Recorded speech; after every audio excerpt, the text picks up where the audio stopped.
মল্লারপুর থানা এলাকার এক গৃহবধূকে বাড়িতে একা পেয়ে ধর্ষণের চেষ্টার অভিযোগ উঠল মল্লারপুর থানার এলাকারই এক যুবকের বিরুদ্ধে। অভিযোগ, শুক্রবার দুপুরে বাড়িতে গৃহবধূকে একা পেয়ে মল্লারপুর থানা এলাকারই এক বাসিন্দা ধর্ষণের চেষ্টা করে। মল্লারপুর থানার পুলিশ অভিযুক্ত যুবককে গ্রেফতার করেছে।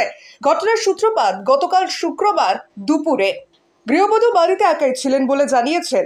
আর তখনই মল্লারপুর থানা এলাকার এক যুবক ওই গৃহবধূর বাড়িতে গিয়ে তাকে প্রথমে কুপ্রস্তাব দেয়। সেই কুপ্রস্তাবে রাজি না হলে তাকে ধর্ষণ করার চেষ্টা করে বলে অভিযোগ। সে সময় ওই গৃহবধূ চিৎকার চেঁচামেচি আরম্ভ করলে গ্রামবাসীরা ছুটে এলে অভিযুক্ত যুবক পালিয়ে যায়। পরবর্তীতে অভিযুক্ত যুবককে গ্রেফতার করেছে মল্লারপুর থানার পুলিশ।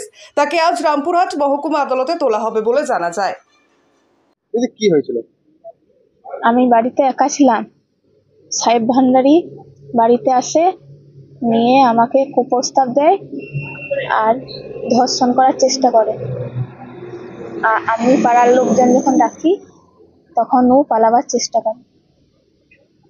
কখন হয়েছিল ঘটনা? 2-2:30 হবে, সঠিক টাইম তো জানি না। বাড়িতে আপনি একাই ছিলেন? হ্যাঁ, একাই ছিলাম আমি বাড়িতে। তারপর সাহেব ভান্ডারী আসে, নিয়ে বাড়িতে আমাকে কুপ্রস্তাব দেয়। কুপ্রস্তাব আমি যখন রাজি না হয় তখন আমাকে ধর্ষণ করার চেষ্টা করে।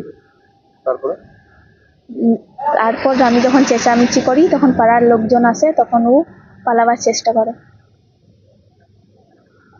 সাহেব ভান্ডারীর বাড়ি কোথায়? মাঠমূল্য। ও আপনার দোকানে গেছিল বেড়াতে না কি? বেড়াতে গিয়েছিল দিদির বাড়ি।